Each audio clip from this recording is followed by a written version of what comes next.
Astonishing Legends Network.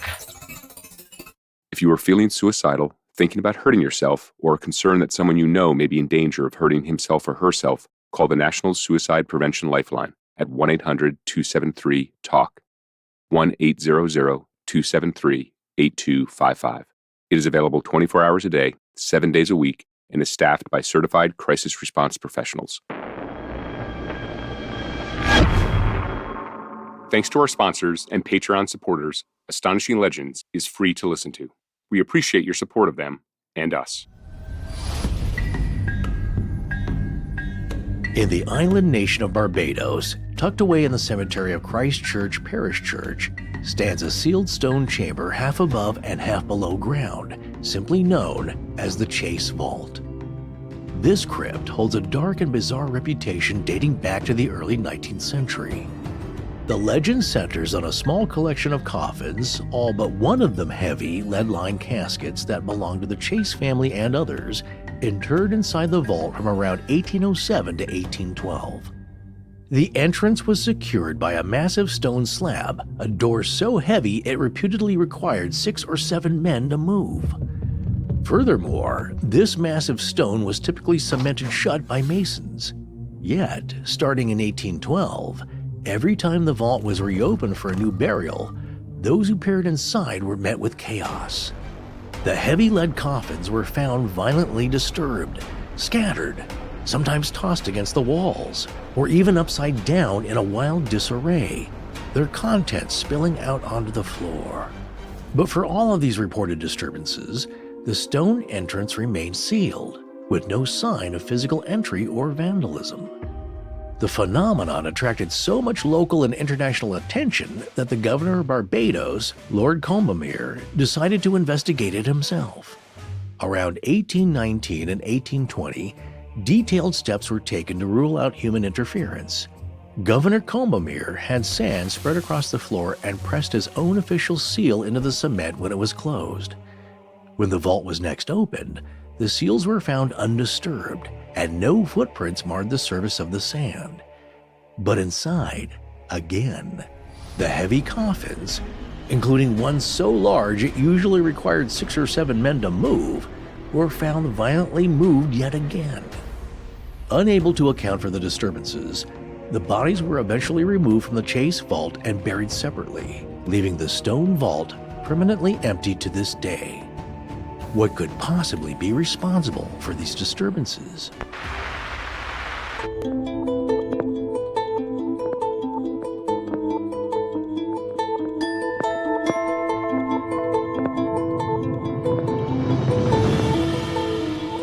Welcome back to Astonishing Legends. I'm Scott Philbrook, and this is Forrest Burgess. It is not generally known that in Barbados there is a mysterious vault in which no one after death can rest in peace. Captain J.E. Alexander, 1833 edition of the Mirror of Literature, Amusement and Instruction, Volume 22, page 51. Join us tonight as we wander into the Chase family vault of Barbados.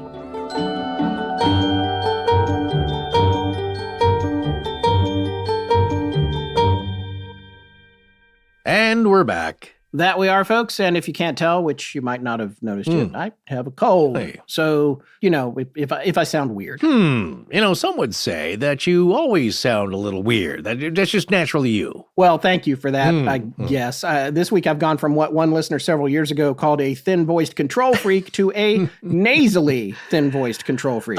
You've added some zhuzh, as they say. Yeah. A little spice on that. Well, I feel like our listeners have really gotten to know us, don't you? Oh, yeah, that guy nailed it way back. No secrets here anymore, but cold or not, the show must go on. Indeed, friend, that is so true. Well, we've just had our 11th anniversary, if you can believe that, and I can't, frankly, but it's true.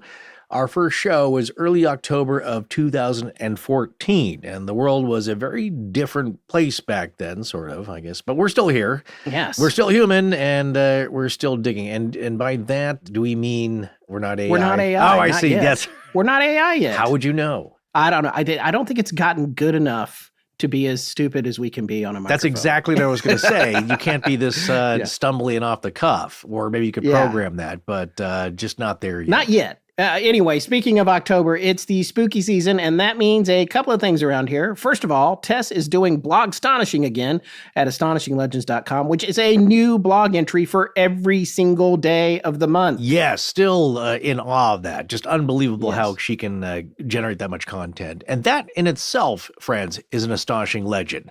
And at this point, her blogs are the search engine for all things unusual, at least stuff that we've covered or have not yet covered. Well, we're getting to the point, where anytime we need to look for something new, all we got to do is scroll through her stuff. That's right. It's like that plus our story folder, which, yes, we do still have. Oh, yeah. But AI, eat your heart out. Also, folks, the Astonishing Legends Network is humming along like crazy right now with Richard Hatem putting out a new episode of Richard Hatem's Paranormal Bookshelf every Friday of October. So look for that. And the Midnight Library is rocking and rolling as well with episodes like Sweet Teeth, with everything you need to know about teeth of all kinds being involved in strange practices and rituals. Yeah, she's got another one on palmistry that just came out, which I'm personally glad didn't involve Miranda using an actual severed hand to explain. Oh, well, don't count that out yet. Yeah. But, she's got another one around the corner about high strangeness at Highgate Cemetery. Oh, that's great stuff. We also expect to catch up with Ed and Chris from Scared All the Time next week for an update on their spooky season. So be sure and find, subscribe, and leave reviews for the Midnight Library, Richard Hatem's Paranormal Bookshelf, and Scared All the Time. Oh, and also tell all your friends. Oh, yes. And hey, one last thing. Don't forget Astonishing Legends, please. Oh, yes. Yeah, right. Yeah, sometimes we're always looking for new listeners, folks. Right. We believe there are a lot of people out there who think they wouldn't like a show on the paranormal, but they would love Astonishing Legends if they just gave it a shot. Yes, we're not just an acquired taste, although we're an acquired taste. But, in other quick news, the Halloween merch is here right now in our store. And everyone who just skipped this housekeeping segment has no idea, most likely. We've got some very special, limited edition, glow-in-the-dark hoodies, everyone's favorites, and long-sleeve T-shirts up in the store right now. That's right, folks. And in prior years, we've been able to print to order. So we just had you essentially pre-order stuff, and then we printed it, which has upsides and downsides. The upside is we get exactly what we need in terms of inventory and print it and ship it out. But the downside was it's real difficult to get them to everyone by Halloween if they order later in the month. Oh, that is so true. But this year, we've already printed them, and we have a very finite amount available to us, which means when we say supplies are limited, they really are. Which means if you're listening and you can do it and you want to get one of the 2025 limited edition shirts, then go as soon as possible to astonishinglegends.com/store and click on apparel and gear, and you'll see what we have available there. Yep, I already got mine, but then again, the owner is an old friend. No, so you and Astonishing Al are on speaking terms again, is what you're saying. Kind of. He doesn't take my calls. We just DM on Blue Sky. So I won't even do that. All right, folks. Well, we've got a great show for you tonight, so let's dive into it. Well, this is a good one, man. You've been wanting to do this for a while, if memory serves. For some reason, it's like vaguely familiar to me already. I mean, you've heard of it. It's kind of one of those time life things. Really? Yeah. I mean, I've heard it over the years, moving coffins. But, part of it, too, is probably mixed up with that idea of coffins like floating around in New Orleans when it floods and things like that. So, and then I'm probably getting it cross-mixed up with the rocks that sail across the sand in Death Valley. So who knows? I don't even know what I'm talking about anymore. We should do the sailing stones, and maybe this is tied to that phenomenon in some strange way. I don't think so, but it's interesting that you mentioned two things. First of all here, Time Life books and also New Orleans. People ask us all the time, what were the scariest stories you can remember as kids? Yeah, and I've been meaning to actually text you that because as we're coming up with Halloween spooky season themes and ideas, this one is one that I distinctly remember because the first time I came across the idea was from that series of Time Life books. Yeah. And a lot of people were buying these popular series. Remember the Old West? We talk about the Time Life series in the Old West. I think one was Ghosts. And that's where I read the story and it creeped me out. And the reason why is because as a small child, I started imagining and picturing myself being sealed inside the vault, or at least just, spending the night there. This is before people did ghost hunts and challenges. Why not? In the dark, and of course, with a lot of kids, some of your fears are abandonment. That was a Yeah. recurring dream I had, that my parents just like left me somewhere and I couldn't get back and I had to figure it out. But this fear was being in pitch black. Like I said, a lot of fears for me is not knowing what's coming. And so when people talk about, oh, I hide under the covers, or I hid under the bed, or I go in the closet where it's completely pitch black, like, no, not me. I want to see what's coming. You're Corey Feldman. You're going to get all your crap together and be ready. That's exactly right. I cannot be in the dark. And so imagine as a kid, I just started, your imagination runs wild, and it's like, oh, I'm just picturing suddenly you're in the dank smell, the moist earth, and the dankness, and a faint Musty whiff old of carpet. decaying corpses.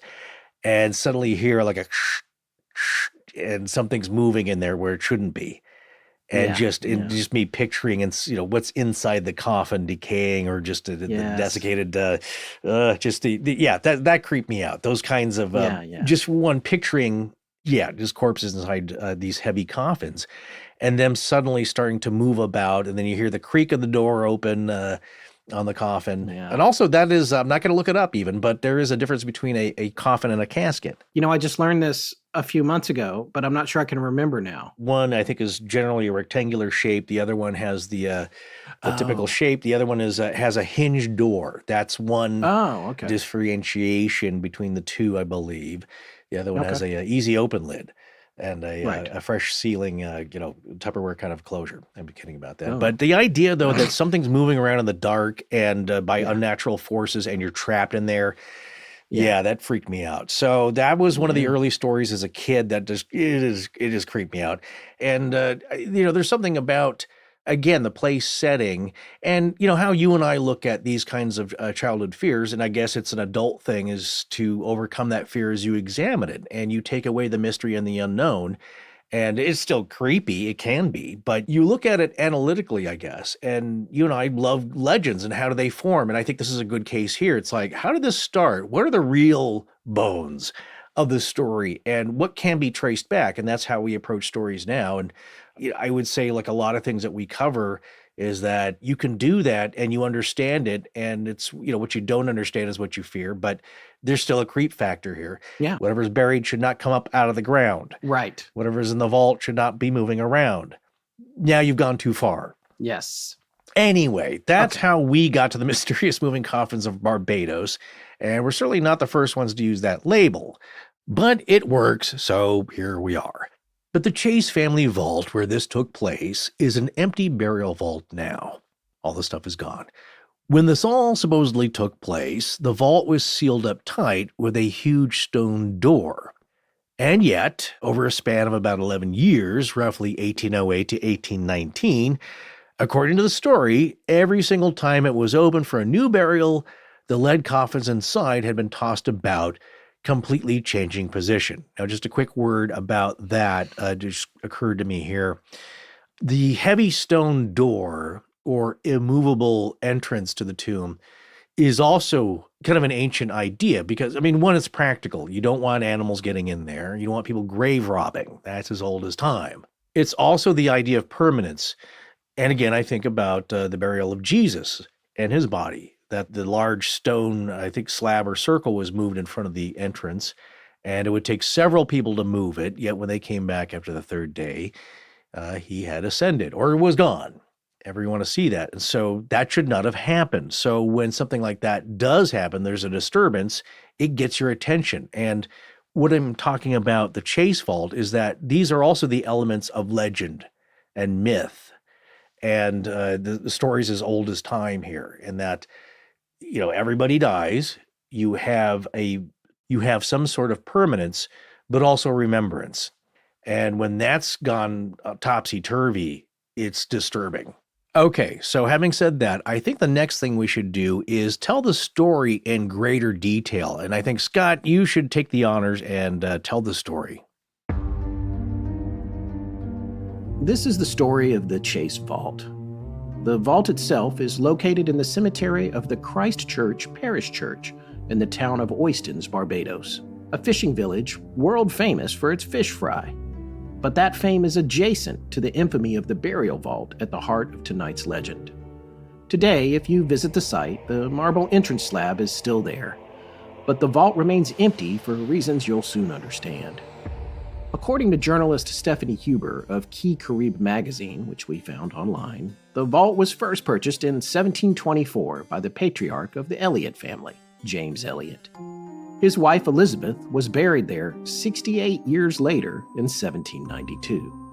But 15 years after that, ownership of the vault changed when it was sold to the Walron family, a surname dating all the way back to the Dark Ages.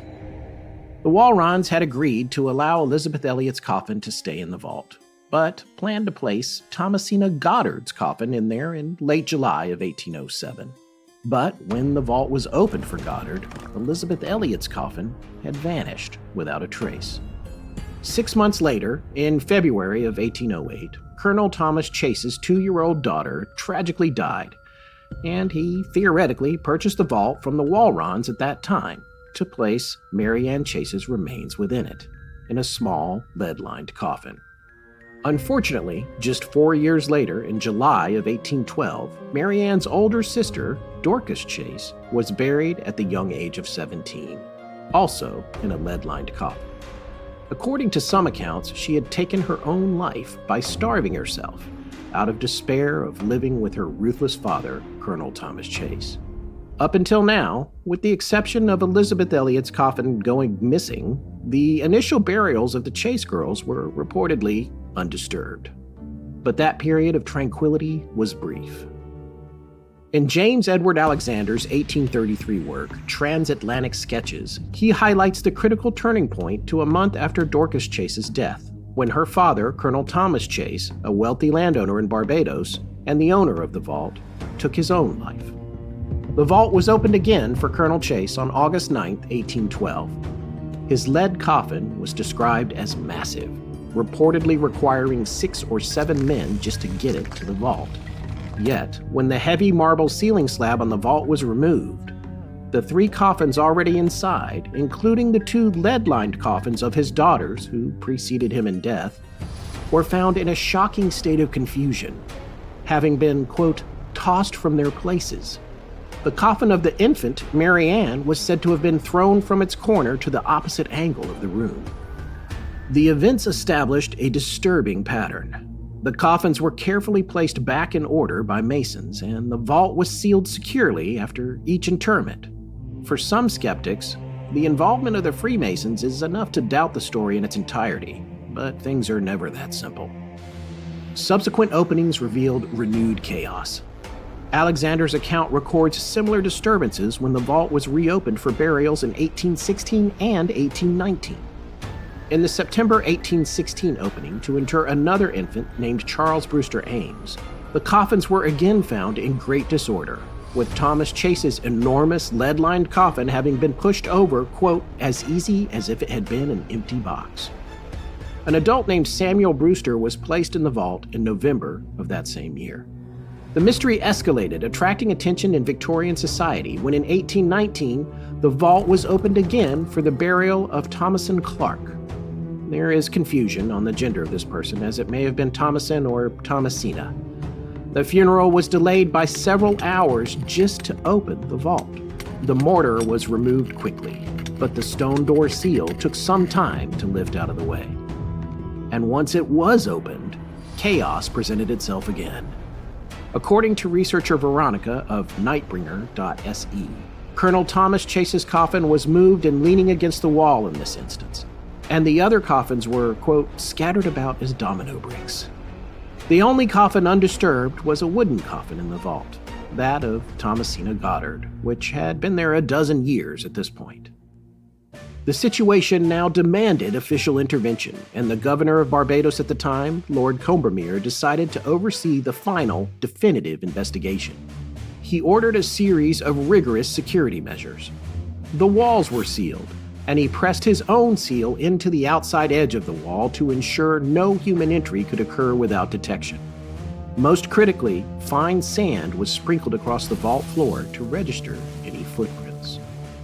A year later, on April 18, 1820, Lord Combermere and other persons of high respectability returned to open the vault. What they found remains the core enigma of the legend. The walls and the governor's seal were undisturbed. The sand spread across the floor was pristine, showing absolutely no evidence of human or physical intrusion. Yet inside, the heavy coffins were once more found in disarray. One version of the report, attributed to Nathan Lucas, who claimed to be present, stated that the confusion was wild and that a cedar wooden coffin, that of either Thomasina or Thomas and Clark, was the only one that was not disturbed. Although another account states Colonel Chase's heavy lead coffin was on top of that one. This final recurrence, which defied explanation by any obvious physical means, resulted in the bodies being removed. The governor ordered them to be reinterred separately in earthen plots. The Chase vault itself was sealed for good and has remained empty ever since.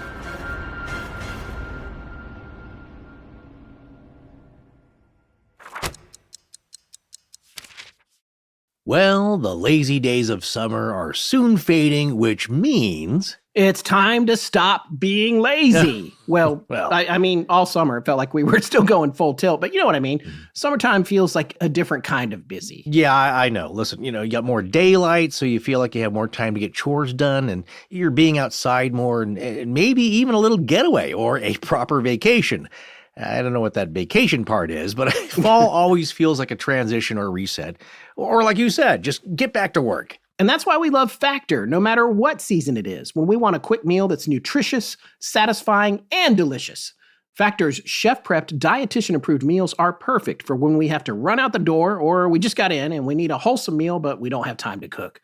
Whether that's a bus stop pickup, driving the kids to practice, or running errands, Factor makes it easy to fuel up while staying on track with your health goals, and you don't have to go hungry or settle for a power bar in the car. Oh, man. Yeah, power bar in the car. I know what that's like. And it is not satisfying. But with Factor, there is more variety and more meals. You get to choose from a wider selection of weekly meal options, including premium seafood choices like salmon and shrimp. And guess what? At no extra cost. Salmon. Well, talk about protein-packed and good-for-you fats. And Factor is, and by the way, that's not me calling you fats. Thank you. Good-for-you fats. Right, yes. Factor is, dare I say, relevant, because now you can enjoy even more GLP-1 friendly meals and their new Mediterranean diet options. And just as current is the fact that you can now savor global flavors for the first time, like their boldly flavored Asian-inspired meals with Chinese and Thai influences and so much more. 97% of customers say that Factor has helped them live a healthier life because of all the variety and better nutrition they get. It's a difference you can feel no matter your routine. Well, what I know is that dishes like Factor's unstuffed sausage and spinach ricotta shells was a better and quicker meal than what I could prepare for myself, and it hit the spot. And here's a great offer to do just that. Eat smart at factormeals.com/AL50off and use code AL50, that's 50 off, to get 50% off your first box, plus free breakfast for 1 year. That's code AL50 off, OFF, at factormeals.com for 50% off your first box, plus free breakfast for 1 year. I mean, it's free breakfast for a year. Yeah, get delicious, ready-to-eat meals delivered with Factor. Offer only valid for new Factor customers with code and qualifying auto-renewing subscription purchase. This episode is sponsored by BetterHelp. And you and I, Scott, have been interacting with a lot of healthcare providers in the past few years, and we all have a lot to thank them for. But there's one group that we want to be sure doesn't get overlooked, and that's all the wonderful therapists out there who've already helped and continue to help so many. That's right. And this past October 10th was World Mental Health Day. And we didn't want the year to pass without saying thank you to all the therapists out there for all their tireless and invaluable work. Indeed. And the therapists over at BetterHelp have helped over 5 million people worldwide with their mental health journeys. And those millions of journeys have meant millions of stories. And behind each and every one of them has been a therapist who was there for those in need, who listened with compassion, and who helped those people take a step forward. Just asking the right questions, providing a safe space to cry, or helping someone realize a small win, those moments in therapy can change lives. So for this Mental Health Day, BetterHelp is honoring those connections and the therapists who make them possible, and at the same time showing how easy it is to get guidance from a licensed therapist online with BetterHelp. Trusting a therapist is one of the most important parts of the equation when you're looking for guidance, and that's why it's important to know that BetterHelp therapists work according to a strict code of conduct, and they're all fully licensed in the U.S. And when it comes to finding the right therapist, it couldn't be easier with BetterHelp. They do the initial matching work for you so you can focus on your therapy goals. A short questionnaire helps identify your needs and preferences. And with over 10 years of experience and an industry-leading match fulfillment rate, well, that shows BetterHelp typically gets it right the first time. But if you aren't happy with your match, you can switch to a different therapist at any time from their tailored recommendations. With over 30,000 therapists, BetterHelp is the world's largest online therapy platform, having served over 5 million people globally. And it works, with an average rating of 4.9 out of 5 for a live session based on over 1.7 million client reviews. This World Mental Health Day, we're celebrating the therapists who've helped millions of people take a step forward. If you're ready to find the right therapist for you, BetterHelp can help you start that journey. Our listeners get 10% off their first month at betterhelp.com/astonishing. That's better, HELP.com/astonishing. Hi, I'm Brittany Williams, and you're listening to Astonishing Legends with Scott Philbrook and Forrest Burgess. Now, back to the show. It really is a wild story with a lot of amazing details, but I guess the question is, how much of it can we show really happened? That's right. And there's a lot of debate over the timeline of when the stuff supposedly happened. And we'll get into what the skeptics say and all of that. And did it happen at all? Or is it just a story? And common ground with another story, which I don't even know if you've heard about.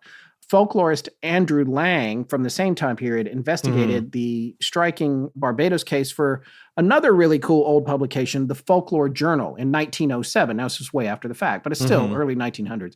And he compared it to a wild story from 1840, decades after the Barbados story, on an island in the Baltic now known as Saaremaa, but at that time known as Osel, O-S-E-L, or Osel. The village that it took place in at that time was called Arensburg, and Lang, who we will talk more about along with this parallel case, termed his finding an instance of story by location, B-I-location, by location, which is something we've talked about on the show before, titling his dedicated article, Death's Deeds, a bilocated story, which we'll read excerpts from here in a bit. So that's one of the several legends concerning ambulatory coffins or simply a moving coffin legend. There's more than one. Yeah, that's when we were doing the research on this, that's what you're reminded of. And you may not know this before, but like it is a little like the screaming skulls or the mysterious moving skulls, in that it's a common, I guess at the time, and again, it's historically and culturally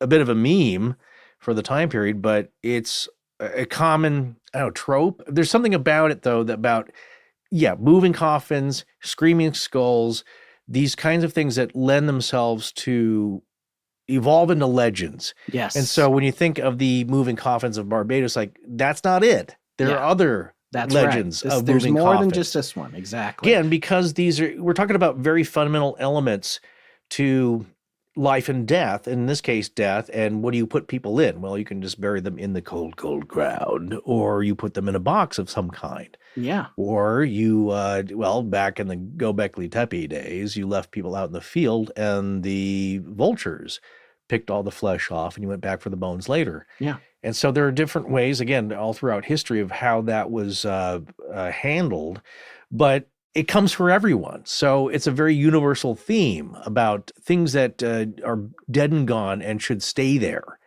not move around. You know what's funny, or maybe not funny, is that now if you wanted to go and do that thing with the vultures, if you can find some society that's like, okay, we'll let you do this. These days, they would probably be like, no, it's going to hurt the vultures. You've got too many preservatives and drugs in your system. This is going to be bad for them. We did an impact study, and it's going to kill the bird. Or at least intoxicate them to a level that could be deadly. But exactly. No, you know what? On the flip side of that, my friend, because this is a topic for other reasons we've, certainly I've been looking up, is that now there will be some other new age hipster companies that is like, we feature vulture deaths. Yeah, I gotta say, I'm not against it. I'm not against it. No, I know. I might prefer it to being in a box in the ground. I don't know. No, we've talked about aquamation. It's instead of we fire, we have water now. Or basically they put you in a big vat with alkali. I like the thing where they make you into coral and drop you in the ocean. They could do that. They could turn your remains into stones now. You can put on the mantle. There you go. There's it's just fascinating. But they're all building upon these themes of remains remaining. You know what I'm saying? Like there's something there that is should be the title of your memoir. Remains remaining. Remains remaining. Yeah. Okay. Well, this story has gone by a lot of names over the years. The most straightforward name is simply the Chase Vault, like you just said, which leaves you wondering if we're talking about a bank heist. No, it's not a bank heist, but it's also widely identified, this story, as the urban legend of the mysterious moving coffins. That's how I knew it. Well, when this story first appeared in print, it was 1833, and in the publication called The Mirror of Literature, Amusement, and Instruction. I just love those old titles. They can't just have a one-word thing. They got to have like a subtitle next to it to stretch it out. Well, it was presented in this publication in a section called the Anecdote Gallery, sometimes referred to under the broader heading, Tales of the Tomb. Oh, yes, yeah. Yeah, the Crypt Keeper. Well, again, we're going back to the Crypt Keeper and something decayed and cackling and laughing at you and telling it, tales from the crypt. Come on. That's right. The Mirror was actually one of our favorite research finds on this one. It's a free PDF on Google Books. We'll have a link, but there's a lot of fascinating stuff in there. The full title of it, I've got the title page here in our outline. I'm just going to read everything it says on the cover.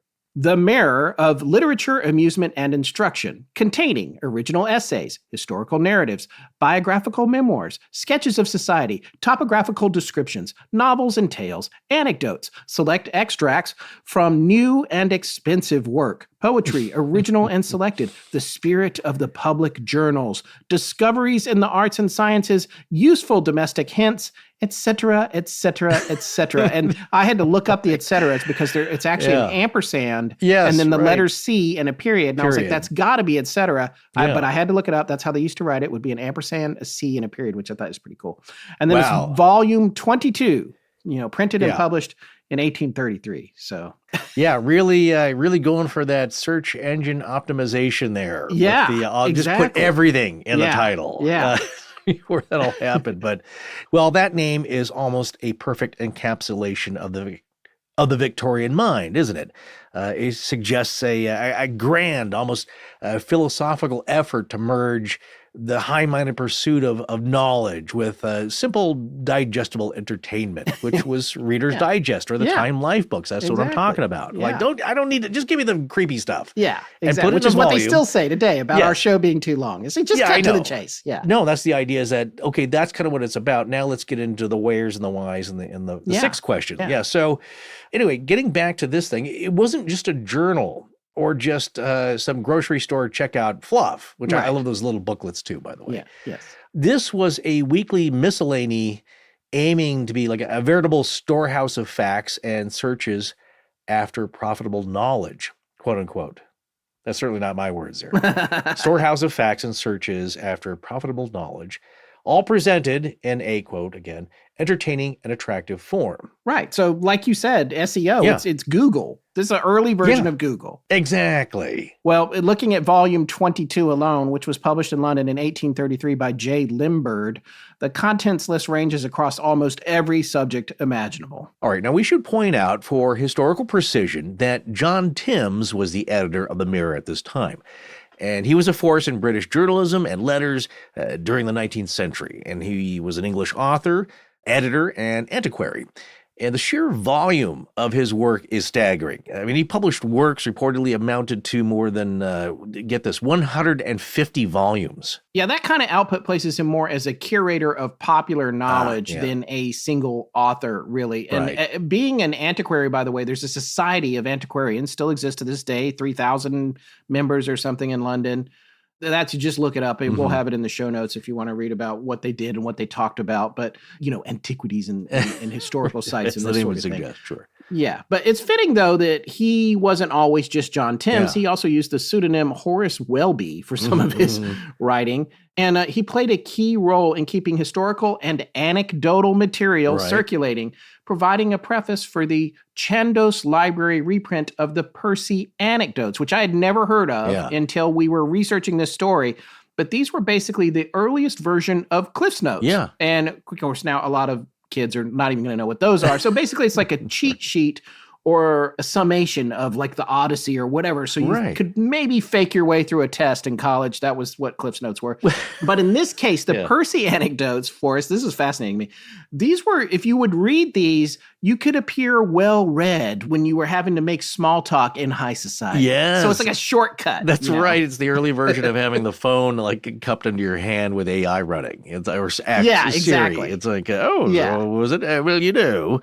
Well, actually, the Cliff's Notes were supposed to be a study aid. You know what I'm saying? They knew what you were doing with it. They knew you were cheating. Well, that's why people bought them. But actually, though, it's like a print early version of AI and chat whatnots, because you could just summarize this, give me the points. And here's the difference, I'll say, is that you could trust the Cliff's Notes. That's right. It wasn't hallucinating. It wasn't making crap up. And also it was Cliff's ''S notes. It was Cliff's Notes. Anyway. Who was Cliff anyway? We'll do a future episode on that. He's worthy of mention. Yeah, he's an honorable mention here. But it's starting to sound a little bit like, this might be a weak connection, but Fort, kind of a Fortean, a collector of stories in a way. Right. It's the anecdotes. Yeah, exactly. That's what's interesting about it. Well, that's the thing. Okay, so nowadays, though, anecdotal stories, they're treated as somewhat without value. You can say that's just... Okay, I thought of our friend Jerry, when you make a counterpoint to something political, it's like, well, that's anecdotal. Jerry and I are often, and folks who have been listening to the show a long time, he's a very old friend of ours.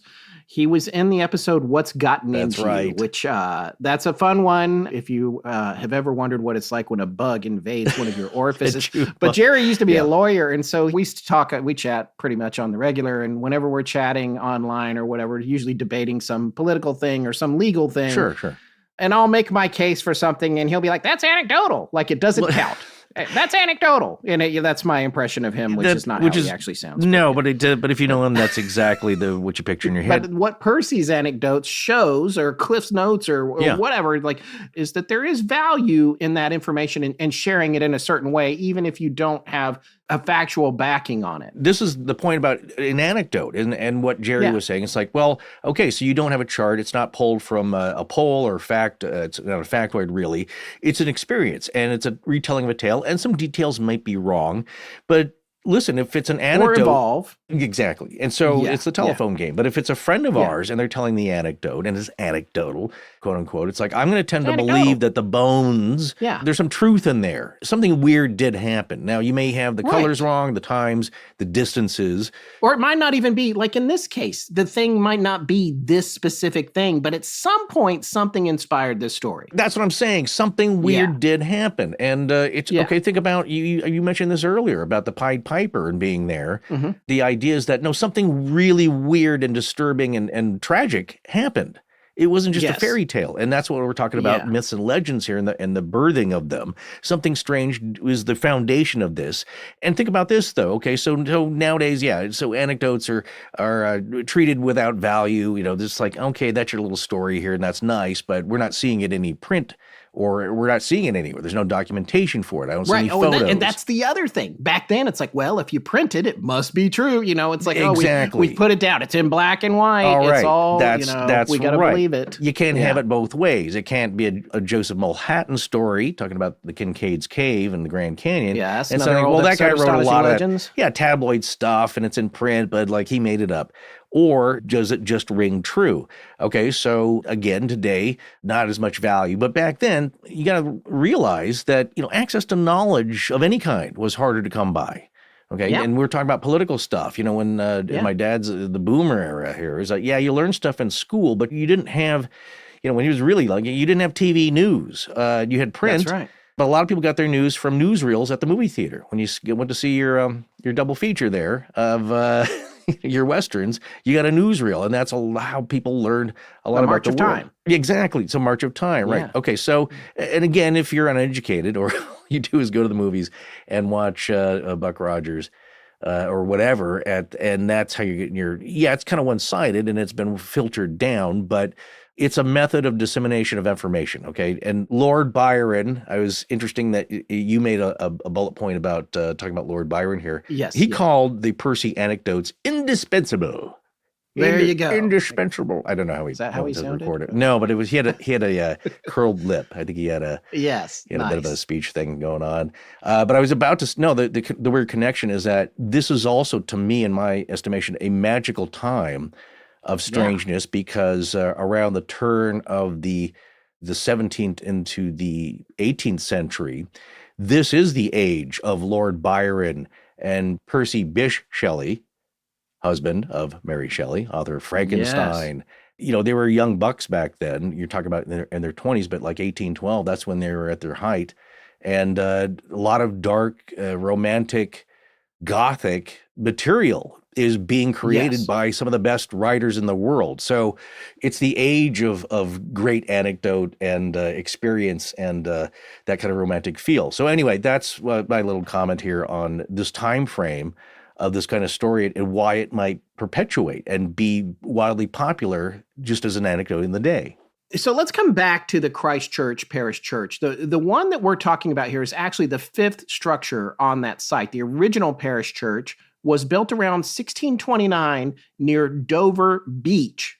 Beach is an important word here. Mm-hmm. It was wiped out by a flood in 1669, 40 years later, which apparently scattered coffins and bones all over the beach. A nice start for this particular church. Yes. Now, the bad luck did not stop there. They relocated the second church to the present site, pretty high up on a hill to avoid flooding again, which makes sense, but also trying to find a secure spot overlooking the village of Oystons. Mm-hmm. Again, world famous for its fish fries. There's so many YouTube videos about people going there to have the fish fry. I was super into this. Yeah, no, I was, if you see the video of it, you get really hungry. I think I actually happened to catch a segment on First Look. It's the show that comes on after Saturday Night Live.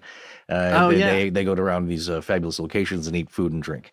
Yeah, they were talking about the Barbados fish fry and how it's world renowned. There you go. It looks like a lot of fun too. But so anyway, the first church that was built up there on the higher ground was completely destroyed by the hurricane of 1780. That's back before they named storms. Then a third church was built after 1786 or so, only to be destroyed again by the devastating hurricane of 1831. Right. Now that church would be the one that our story takes place in. Right. Okay. So the fourth church was consecrated in 1837, and that managed to survive until 1935, when it was finally destroyed by fire. Okay. Now, the hurricanes in Barbados are not all that unusual, of course. Exactly. Speaking as someone near the southeast coast of North Carolina, hurricanes are going to hurricane, and Barbados is directly situated in what they call the hurricane belt.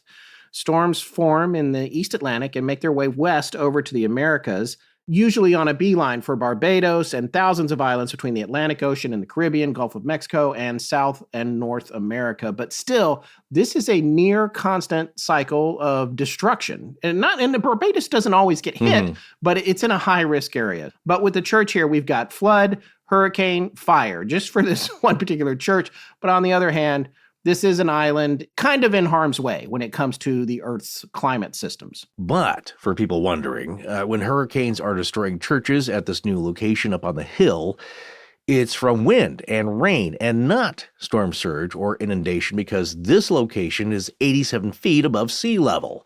And no hurricane storm surge has ever gotten that high. Although in 1899, a 44-foot surge was reported during Cyclone Mahina in Australia, in Bathurst Bay, I think. And most experts think that height was exaggerated by the shape of the terrain when it came in. Yeah, it's like it washed up the... Yeah, exactly. So there's some hydrodynamics, I guess you call, happening there. But yeah, typically no, not that. If you look at famous storms, like Katrina's surge in New Orleans was 28 feet. Yeah. We point this out for folks who might think a storm surge flood could have entered the Chase Vault and floated the coffins around like it did at the first Christ Church Parish Church. But that church, as I said earlier, was down on the beach. That's just not going to happen on top of an almost 100-foot tall hill. But here's the other thing, and this is significant. There are no major documented hurricanes during the years this story or legend took place. There was one around 30 years before the first burial, and then another major hit was over 100 years later. Right. But wind and rain, more of an issue. And of course, a fire can strike anywhere, right? Okay. But still, those don't move lead-lined coffins around inside a vault that is half below ground. Yeah, that's right. And for me, Forrest, I got to say, the first thing that I thought was flooding was probably what happened here. I thought they probably floated around. Even though they're heavy coffins, I know enough about physics to know that pretty much anything can float. Right. If it's watertight, and there's math to do there, and I'm not going to try to get into it because I'm too stupid to explain it, but I do know that big, heavy things can float. And I was like, well, that must be what happened. Water got in there and floated this stuff around. And we're going to talk about why that seems unlikely here moving forward. But that is kind of the elephant in the room. Yeah. So what we wanted to do was take it off the table here pretty much right away. Yeah, I got you. Well, no, there's a name. He made a concrete boat, right? So think of battleships. It's displacement. I mean, but there's a term for that. And I can't think of it. But basically, you're displacing enough water that heavy objects can float. So lead-lined coffins, Buoyancy. We're talking about buoyancy. Yeah, and but it depends on the shape and other factors, okay? Now, here's the thing, though. The true paradox lies in the heavy security measures taken to prevent any mundane explanation. Now think about this, okay? The door itself was a massive stone slab, requiring a half dozen men to move it. And after each closure, it was cemented by masons. So doing a good job of sealing it up with cement. And the most critical detail, though, is as you mentioned in the story, the investigation overseen by the governor of Barbados, Lord Combermere, who served in office from 1817 to 1820. Yeah, that was the definitive test, the attempt to definitively rule out human intervention. Lord Combermere was present for the opening, or he ordered the final opening, in April of 1820. He had his own seal affixed to the concrete that closed the entrance prior to that. And when they went back in 1820, the seal was found undisturbed, meaning it was clear that no one was getting in and out of the vault. Right. And that, when I was a kid and reading that story in the Time Life book, that's what sealed it for me.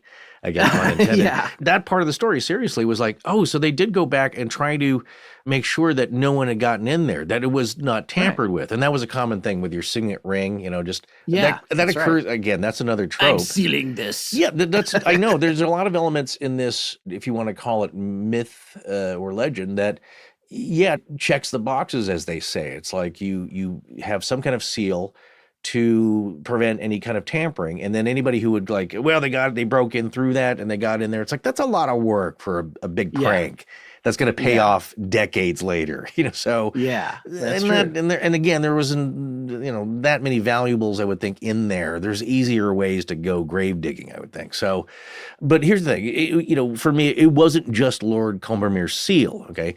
Other prominent members of the island had left marks on the outside of the vault too, which tells you how invested these people were in figuring out what the hell was going on. And to a point, if that actually happened, the point here that we're making is that that's a lot of work to investigate this and to rule out chicanery, trickery, pranking.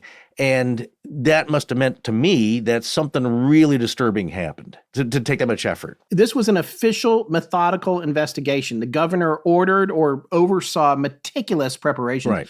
So that's meant to guarantee that the entrance had not been breached by unseen human intruders, which is the next thought you have after, it flooded and they floated. And it's like, it didn't? That can't be the thing. Oh, people are sneaking in. They're sneaking in and they're doing this. Maybe even the Masons are sneaking in and doing it. And it's like, still, it's concrete, 6 or 7 guys. No one's going to notice them out there working. It's like there's a lot of things. That's my point is that, okay, so you're trying to make an allegorical point, maybe, if you're Masonic, that we're going to talk about a little bit about that because they're often looked to as a possible motive here.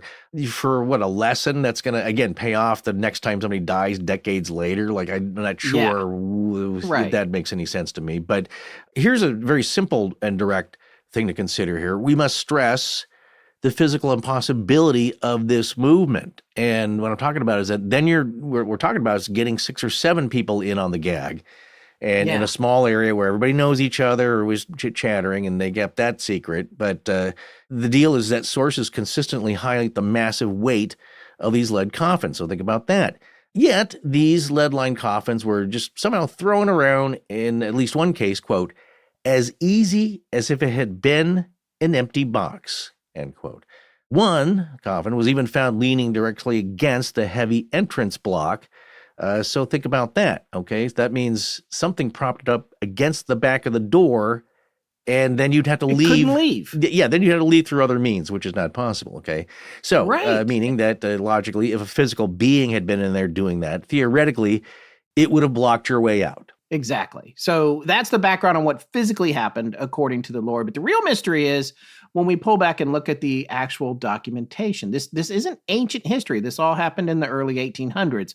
But tracking down verifiable proof of the events was actually kind of difficult. Okay, well, as you said earlier, the earliest known printed record of the Chase Vault saga dates to 1833, appearing in Transatlantic Sketches by General Sir James Edward Alexander.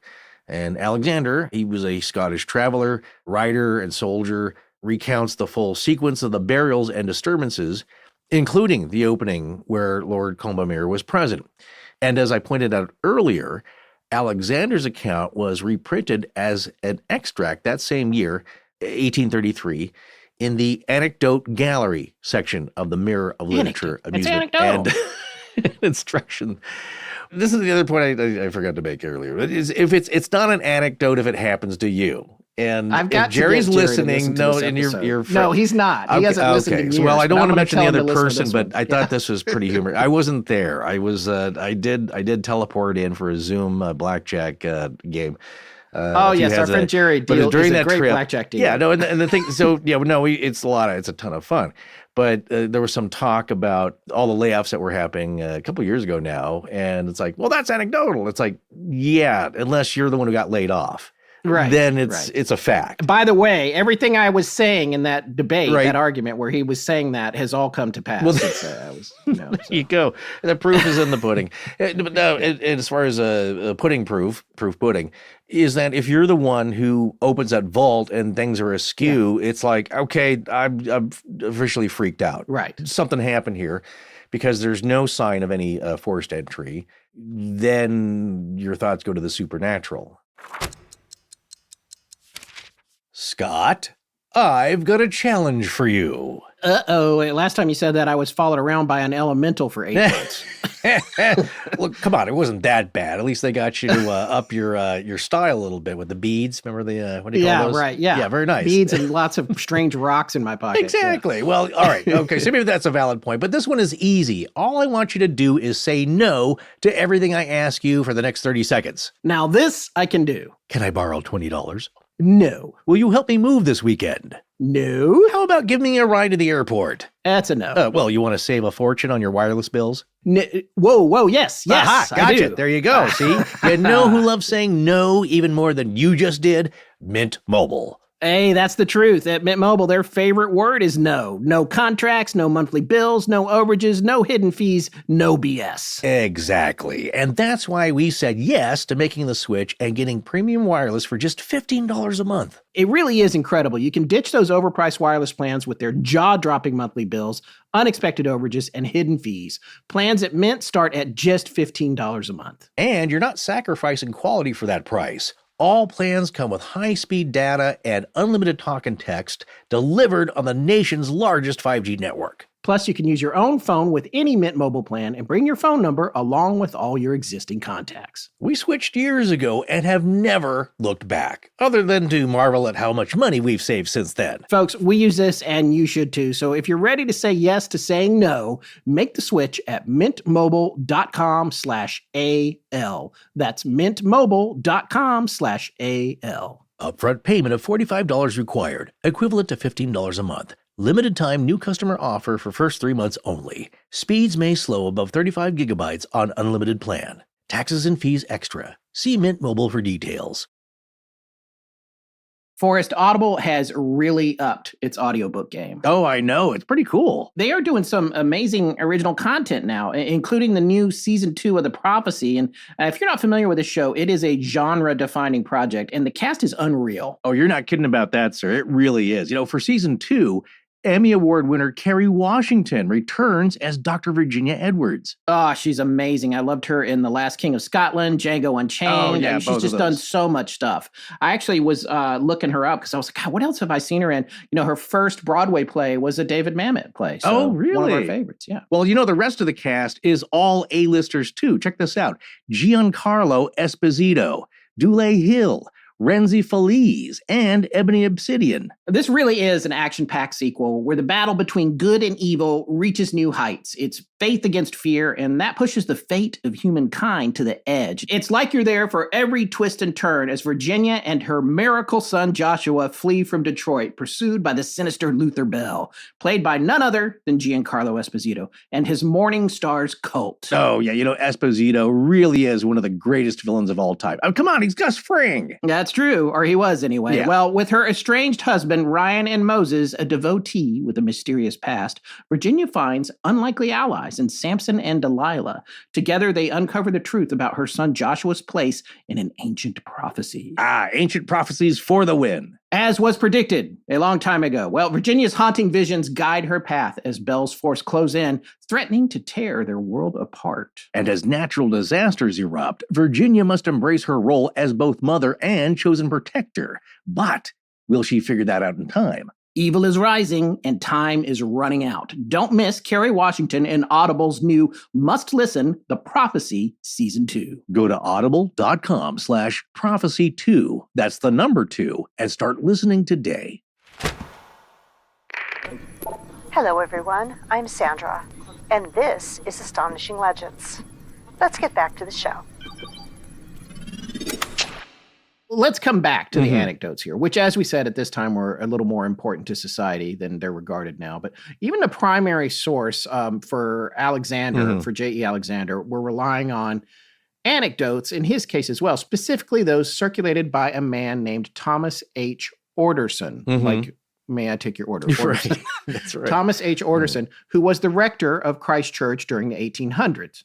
The problem is Orderson himself gave conflicting accounts of the tale, resulting in multiple variations circulating almost immediately. It's a classic case of an internally inconsistent narrative being repeated over and over until it gained factual weight. Like you said earlier, it's a game of telephone. It's just human nature. It's never going to go away, I believe. And now we have computers and robots doing it, just making stuff up. But again, I think about the wizard clip and the one Reverend telling the story. So now you have 2 official accounts, sort of, or just 2 accounts that people go off. And then that forks the story or the legend into 2 different areas with different accounts. And yes, there's some allegorical things being inserted, I believe, to make a point. But is that what's happening here? Okay, but talking about the inconsistencies here in the narratives, this is precisely what drew the attention of Andrew Lang, who we mentioned earlier, okay? You can't discuss the analysis of this mystery without bringing up Lang. He was a Scottish polymath. Scott, what is that? This is a person that can do Do a bunch of things. Yeah, do lots of. Yeah, Canon Saint Germain. I just wanted to see. No, I. That's the one thing I did know. Yes, of course, I remember. Yes. Okay. Yes. Sorry, I certainly can't trip you up. Anyway, but he was a polymath like Saint Germain. He was a renowned poet, a novelist, a literary critic, and an anthropologist, just because he didn't have enough stuff on his resume yet. Yeah. But crucially, for our purposes here, he was deeply involved in the nascent fields of folklore studies, mythology, and psychical research. Ding, ding. Lang was the president of the SPR, or Society for Psychical Research, in 1911. It's still around. We've talked about it 100 times on the show. Yep.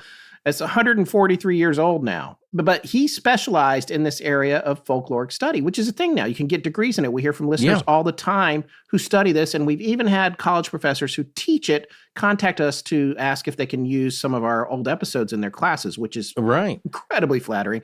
If I could do anything and go back to school, this would be what I would want to study. But he was one of the pioneers in this. He researched mythology and psychical research, and Lang pointed out that good stories never truly die. They are simply bilocated or renovated, attaching themselves to new contemporary dates and locations, which is a fascinating concept. That is a very fascinating concept to me anyway. Okay, so, and the Chase Vault story here is a textbook example of bilocation. It's almost too perfect. Get this, because, Lang explicitly paired the Barbados events spanning 1812 to 1820 with a nearly identical narrative that occurred overseas in 1844. That's right. We alluded to this earlier. That parallel was the notorious Arensberg incident. And I say notorious not because it's not infamous. Most people haven't heard of this, honestly. Yeah, right. But this is something that happened in a Lutheran cemetery on the Isle of Oesel, Oesel, in the Baltic. There, the Buxhoden family chapel became noisy in June 1844, and when opened in July, the coffins were found displaced and lying in a, quote, confused pile, end quote. Aha. And it gets eerier than just floating coffins. After the Arensberg coffins were replaced and the chapel was sealed, an official committee of the consistory investigated. Like Lord Combermere's team in Barbados using sand, the Arensberg investigators strewed wood ashes everywhere inside the vault, specifically, quote, to detect footsteps, end quote. There you go. I love this idea. When my grandmother, a little aside here, what you would do when you packed up, your summer cabin for the winter season, she would dump a bag, make it look like a bag of flour had spilled over from the shelf behind the cabin door. Then she could tell if anyone had broken into the cabin over the winter. Forrest Burgess' grandma is James Bond. Grandma Welchel.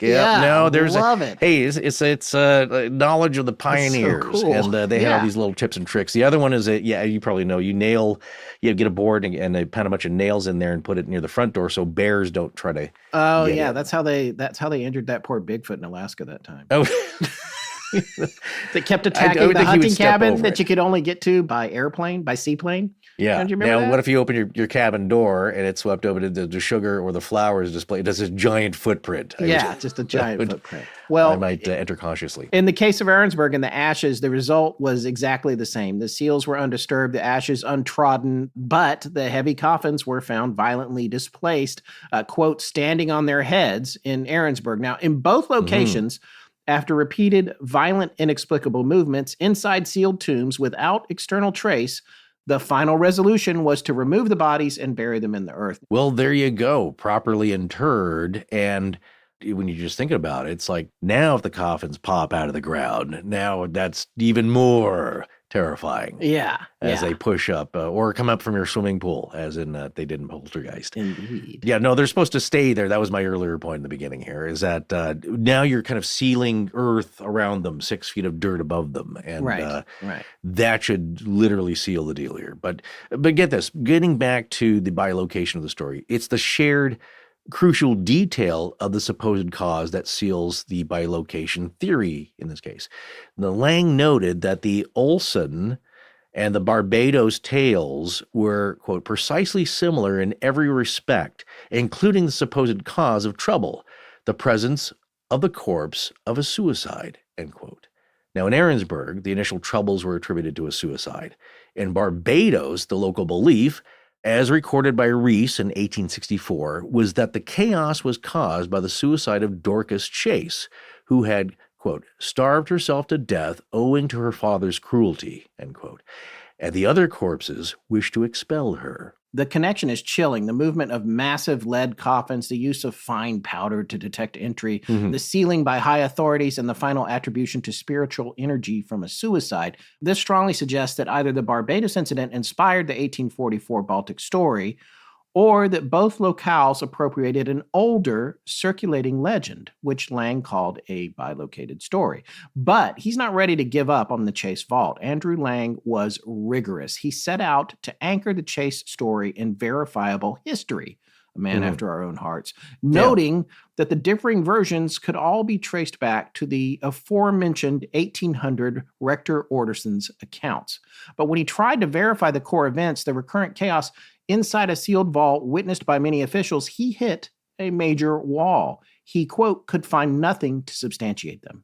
He searched the burial register of Christ Church and contemporary Barbados newspapers, finding a complete absence of documentation regarding these dramatic disturbances. Yeah, and when it comes to doing research, this is an excellent approach, and it's a gift to us and you as listeners to have the results of a much more contemporaneous investigation. And just as a little side note, it reminds me of a simultaneous invention theory, where two stories pop up, which is maybe a form of bilocation. Anyway, getting back to this, this is the kind of thing that stands out to us, this kind of interesting bilocation of, in this case, myth or story or anecdote or news reporting. Yeah. Now, how could this not have been written about at all when this was occurring? You would think, as we were saying, it's such a monumental and weird and creepy, scary kind of thing. Somebody must have mentioned it. Yeah, I mean, the absence of documentation is absolutely damning for the legend itself. But if the governor, Lord Combermere, had sealed a heavily guarded vault only to open it and find massive lead coffins thrown confusedly about, in quotes, that would be front page news across the entire island. The fact that contemporary local sources don't mention the incident raises some super viable questions for the skeptics of this legend. But Lang's persistence eventually led to a critical, albeit complex piece of apparent testimony. Initially, he had noticed only a dubious, quote, unpublished firsthand account, end quote, allegedly by a man named Nathan Lucas, who we have mentioned earlier. He claimed to be present at the last opening in April of 1820 with Lord Combermere. Right. Skeptical modern investigators point out that reliance on an account attributed to an eyewitness by an unidentified source doesn't constitute true direct testimony, but listen to these details. That's right. I think that's a fair point. But, the story doesn't end there, though, for Andrew Lang. Now, he later received a document, what he describes as a, quote, complete autograph record, end quote, by that same Nathan Lucas, who was a member of the island's parliament, and it was countersigned by the Reverend Dr. Orderson. And this record gave credence to the internal chaos, okay? Lucas confirmed the, quote, wild confusion, end quote, among the heavy lead coffins upon opening the vault. But he also noted the wooden coffin, that of Thomasine Clark's, was undisturbed.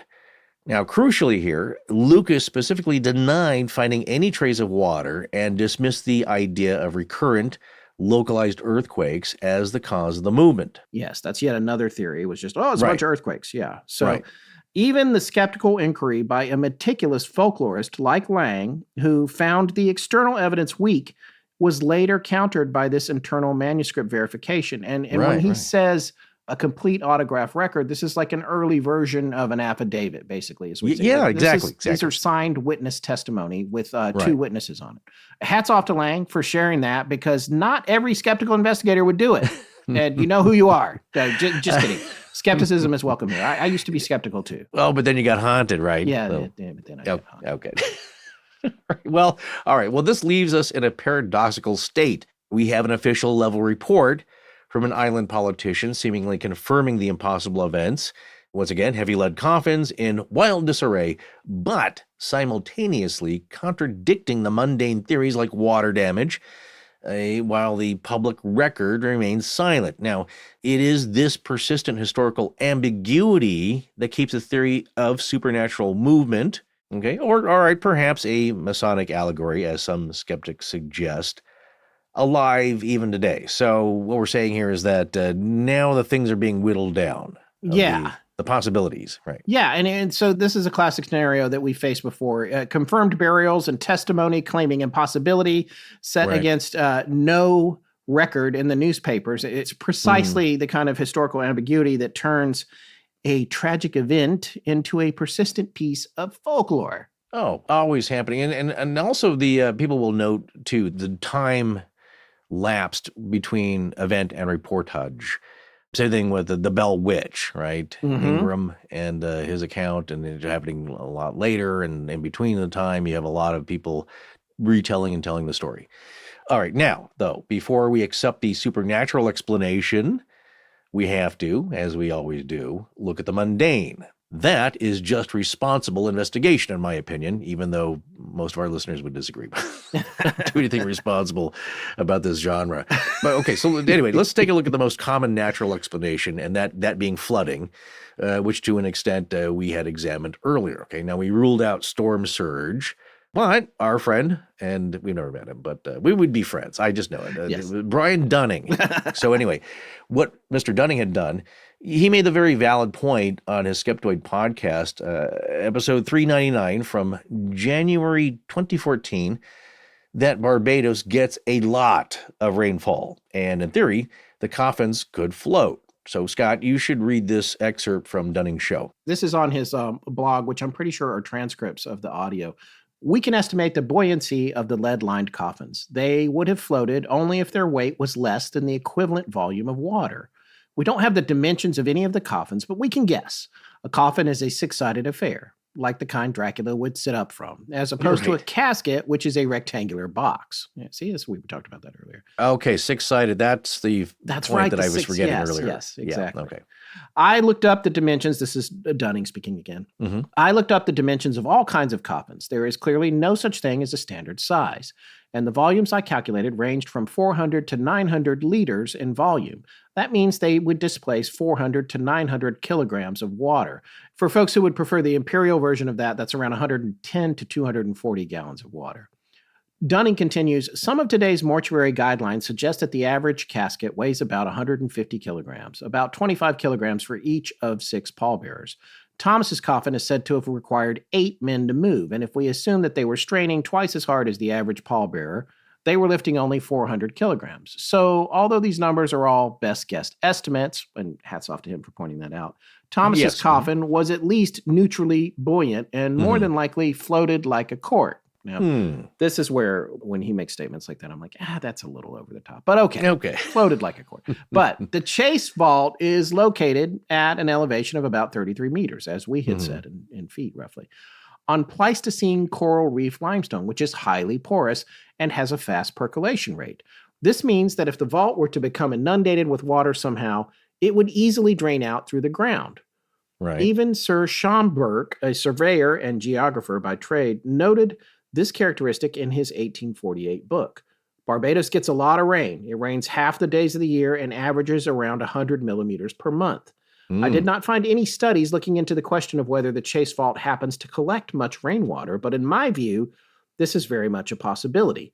More than enough water is there, more than enough drainage capacity exists in the vault, and more than enough buoyancy was in those coffins. I'll give them that. It's pretty convincing Yeah. for the mundane angle. Again, if you'd only looked at that, it's like, all right, that's enough. I'm fairly satisfied. But the report here also says that water would drain quickly if collected at all. Okay, which I still agree with you would seem unlikely at that high elevation. So you have to consider other factors that may not be being considered in this equation.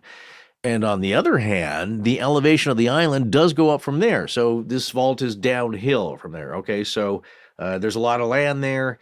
And even if it's too high for a storm surge, okay, maybe there's a lot of runoff. All right. Coming down towards the vault.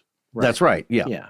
So, I mean, this is my thing. And for folks who have ever been homeowners, and if you haven't, then you don't have to worry about this, but my crawl space has been flooding, and I was trying to figure out why it's flooding. And the guys are down there, and a big downpour came. And in North Carolina, especially lately, we've been getting these really intense downpours. They're down under there, like it's pouring through the wall. And because the foundation of my house is brick, and it has what are called weep holes, which are gaps in the mortar between every couple of a few bricks here and there, which is really to prevent becoming expert on this after paying people to tell me what the problem is, which is to prevent water from collecting inside the bricks in your foundation. But what I found was that people had been, landscapers had been putting so much mulch outside my house that they piled it up to where it was right up to where these weep holes were that were originally very high up. And the rain would make a little swimming pool and then pour through the weep holes into the crawl space. All I had to do was shovel out the mulch and dig it down, basically the height of one brick, and the problem went away. But one thing I will say is that with these downpours, and this being right near the roof, the speed with which this little pool area would fill up was staggering. So I'm just saying I can see a lot of rain pouring into this thing. You see the pictures of the vault if you go to our website and you look at the pictures for this episode. But again, if the ground is super permeable, basically coral, it's hard to imagine the water collecting in there to the point where it would float things. But this is my other big counterpoint to this statement, to Dunning's assessment here, is the wooden coffin was not moved, which you would think would be the first thing to float. So it's like if all the floating is happening, and then the lightest coffin that was more likely to float and have much higher buoyancy isn't going anywhere. Why is that? And but then the other thing you might say is, well, it never happened anyway. And it's like, well, if it didn't, why are we even talking about buoyancy? Like, why are we even having this conversation? That's right. Exactly. And I don't know how it would work for one coffin to be placed on top of another, if they're all floating, maybe. Again, weird things happen. I'll grant you that. Well, supposedly the children's coffins, in some drawings I saw, but who knows how accurate they are. But there were some historical sketches that implied that the children's coffins, which were some of the earliest ones that went in there, were eventually stacked on top of the adults that joined later, which makes sense because the adults are the bigger ones. You're building like a pyramid of coffins. You're not going to put a giant lead-lined coffin on top of a child's lead-lined. And it's lead-lined. It's not totally lead. I think it's wood on the outside, lead on the inside. But it's not entirely clear to me, the construction. But yeah, it still doesn't make sense. And it doesn't make sense that this wooden one was in there, at least by one account, for a dozen years undisturbed. And then the lead ones are tossed all over the place. With the canoe theory or whatever you want to call it, none of it makes sense to me. But here's the other thing. There is a lot of speculation going on here in Dunning's assessment. Not to say that our whole show isn't based on speculation, but it's always interesting to me when the skeptical explanations are speculating on the science as much as paranormal researchers like us are speculating on the paranormal aspects. It's just, to me, it's like the same thing. It's a tug of war. It's Yeah, it's that old chestnut. Look, it's like in the movies, I said in cinema theory, or just in cinema criticism, it's called suspension of disbelief. Right? Like, okay, that didn't make sense, but we're entertaining this, and we're being entertained, and we're just going to let that slide. Right. And so, when you have, and maybe it's a psychological thing, when you're on the side of reason and logic, that it's more accepting to go with it and say phrases like "more than likely." Yeah. More than enough water was there, but in my view, this is very much a possibility. Okay, it's your view. I like how that's worded. Yeah. So I give them a lot of credit, again, because it's important how you phrase these things, because you're shaping thought and opinion. Right. And people will either continue on with their wonder and research or just thinking about it, or you are done with it. It's like, that's enough. I've heard enough. That's good. I'm satisfied with this explanation. So that's a personal view. But I think when you're on that side of it, the argument, then you maybe get more leeway, is all I'm going to say, with leaving those things kind of dangling. And again, the one that, it's not just him, but many others have pointed to, like the Bet sphere, for example. And it's like, okay, here's how we make, we pound that square peg into the round hole of logic. That artist, he claimed that he had a collection of metal spheres that he got, they're ball valves, giant ones. They're very similar to ones they actually make and manufacture. And he had a bunch of those rolling around the top of his VW van. One fell off at a turn. That rolled miles inland over very rough terrain just by wind. A perfectly round spherical thing got pushed by wind miles inland into very bumpy and dense foliage. Yeah. And it's like, okay, you've gone too far. So I always say the rational explanation becomes more irrational than the irrational explanation. Yeah, than the little green man thing. But that's what I'm saying. Yeah, it's just like, okay, so we'll give you these outs because it has to be rational. It has to be logical. Well, anyway, the vault was about 12 feet deep, 3.7 meters, I guess they say, placing it just below ground level. And Barbados does receive significant rainfall, sometimes half the days of the year. But as Dunning said, in theory, saturated conditions could cause it to fill the crypt, allowing the coffins to float. But if lead coffins can float, then a flood could toss them around and even cause the observed damage like broken corners, in theory. Okay, but that water theory falls apart a little bit on the security measures taken by Governor Combermere during the final investigation in 1820, as we said. So they opened the vault and found the 6 coffins in, quote, wild disarray. But the fine sand they had, meticulously sprinkled across the floor, was undisturbed, showing no footprints, if you believe this account at all. That's right. And if floodwaters had risen and subsided, they would have washed that sand all around. You would have been able to tell. There would have been unmistakable traces of its action. Right. Furthermore, Nathan Lucas, the member of parliament whose autograph record Lang eventually acquired, explicitly confirmed the confusion, as they say, for how they were laid out, of the lead coffins, but specifically, quote, denied that there was any trace of the presence of water, end quote. Right. So scratch inundation. Yes. Let's look about, what about terrestrial violence? Because some initial published versions, like Alexander, questioned if the cause was indeed something like an earthquake, which occasioned it, as he said. Yeah, well, researchers quickly dismissed this. Earthquakes were rare in Barbados, and historical searches have failed to find any significant seismic event between 1812 and 1820 that could account for shaking up the coffins. And as Lang pointed out, an earthquake strong enough to violently toss massive lead coffins 5 times over an 8-year period, yet so confined that it disturbed nothing else on the island, is simply not credible. Okay, all right then. Now all right. I know, look, weird things happen. You and I have lived for decades in earthquake country. Yes. And we have a lot of stories. After the bad quake in, not Silmar, where did that start, Scott? Oh, Northridge? That's right, the Northridge quake. Yes, the Northridge. I remember some people we knew who this happened to at college. They were saying, like, when it stopped, my bed was on the opposite side of the room and my roommate's was on the other side. Oh, yeah. The beds had shaken that much that they ended up they on traded opposite places. sides. Yeah. I think so. Or they were both together. Somehow one bed went all the way across the room during an earthquake. Right. But you know what? That's LA. Come on. That's earthquake country. We're not talking about that here. So, to me, much less likely. So, now the final common natural theory revolves around gases of corruption. Yes. And this idea is that pressure built up inside the lead coffins and caused them to move like, quote, rockets, which is equally as terrifying to me. What's going on there? Yeah. The thing that also, the thing that creeped me out as a kid and in this moment is I'm very sensitive to smells. Yeah. Not that they bother me, but I have a very acute sense of smell and I can picture this. And So when you say sealed, like Tupperware, gases, okay, I'll leave it there. Yeah. Well, here's the good news for you, I guess, or your peace of mind.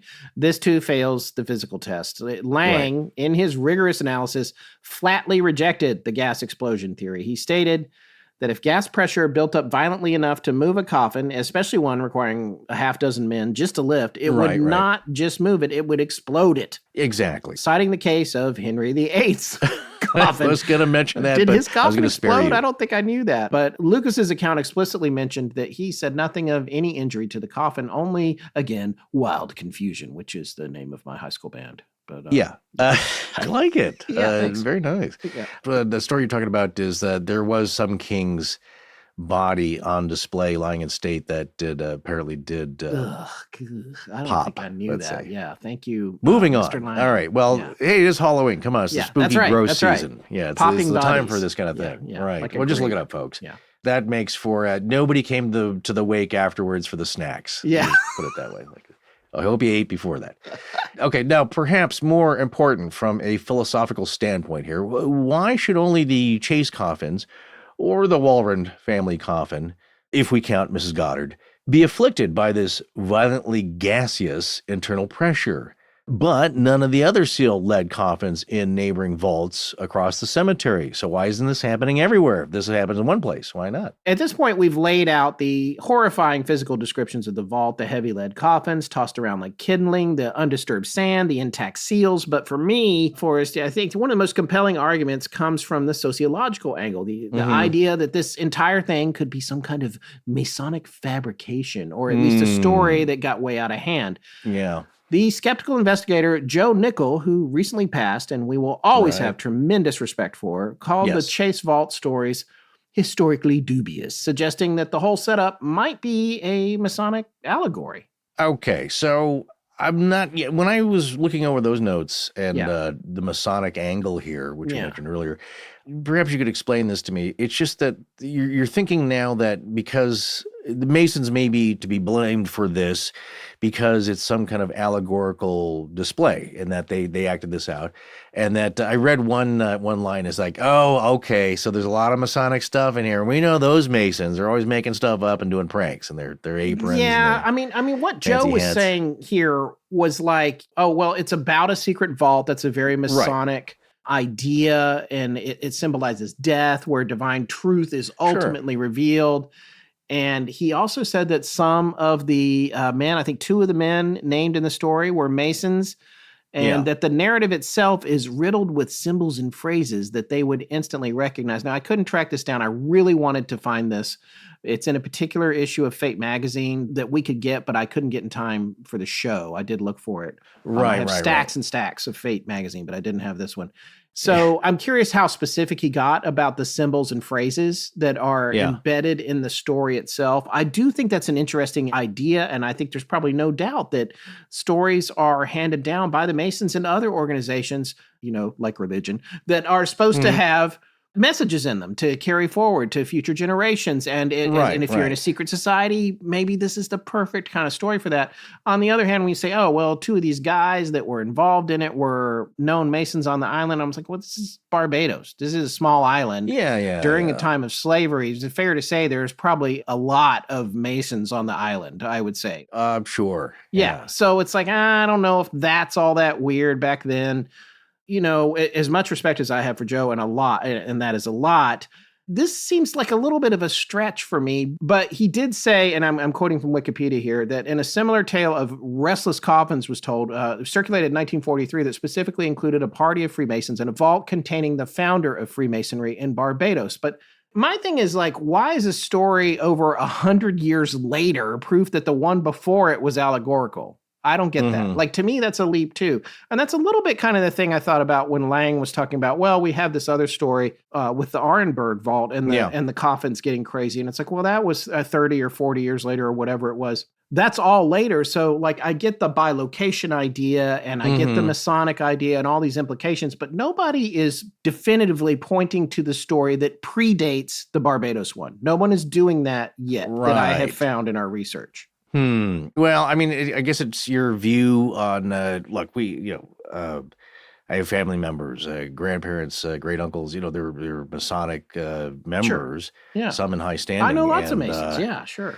Yeah, it's just like, I think that the thing of like, oh, well, they would make up and further this story because it suits their purporting of their narrative they're pushing here. Right. And their belief system. It's like, yeah, but I think if you were a Mason, if you were involved in that, that's not really their bag. You know what I'm saying? Like, that's not really, no shade against any other fraternal organization that they go around, doing goofy things here over the discounted and subsidized beer and other alcohols at the bar there, but just saying that that's not really their thing in my view. And I think if you talk to them, that would not be. Now they do. Here's the thing: is like they will act out during their ceremonies allegorical, like mini plays. Sure. Okay, let me skits to emphasize to their own members the importance of these stories. But this to the public, it doesn't really track, as they say, for me anyway.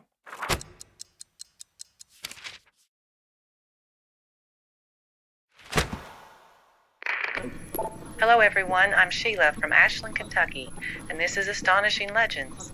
Let's get back to the show.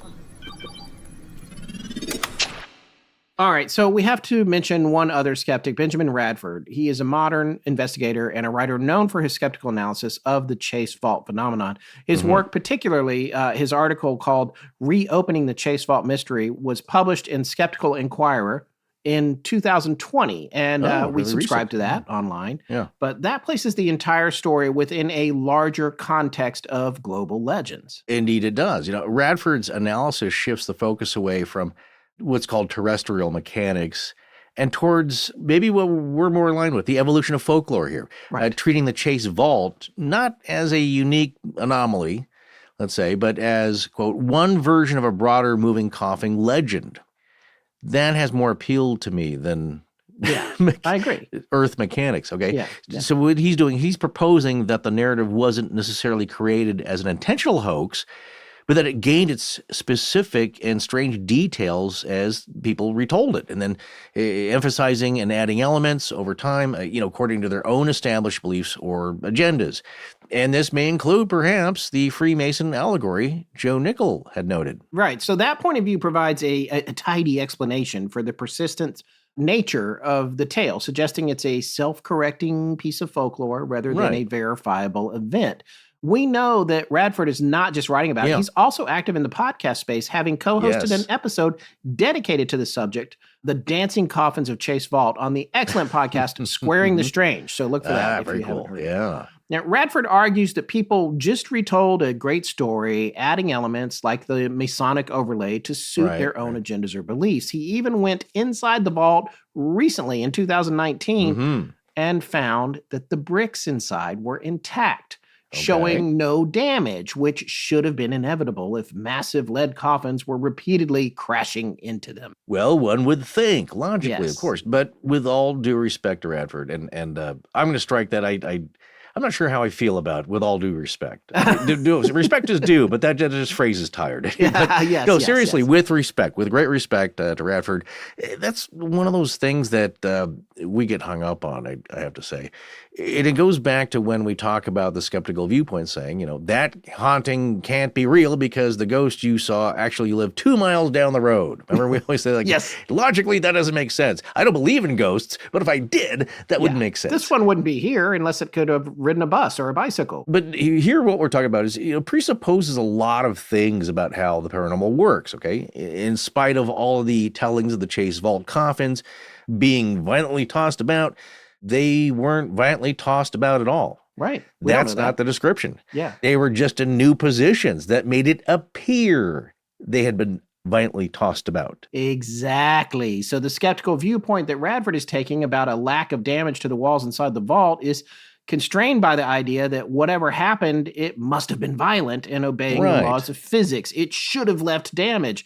But we're talking about something that no human saw happen. Who's to say they didn't float in the air like the ghost lady in Ghostbusters or Siegfried and Roy in Vegas? Boy, I did not expect you to pull out Sieg and Roy. I was thinking about the ghost lady in Ghostbusters, or just basically just floating through the air, but with fishing string.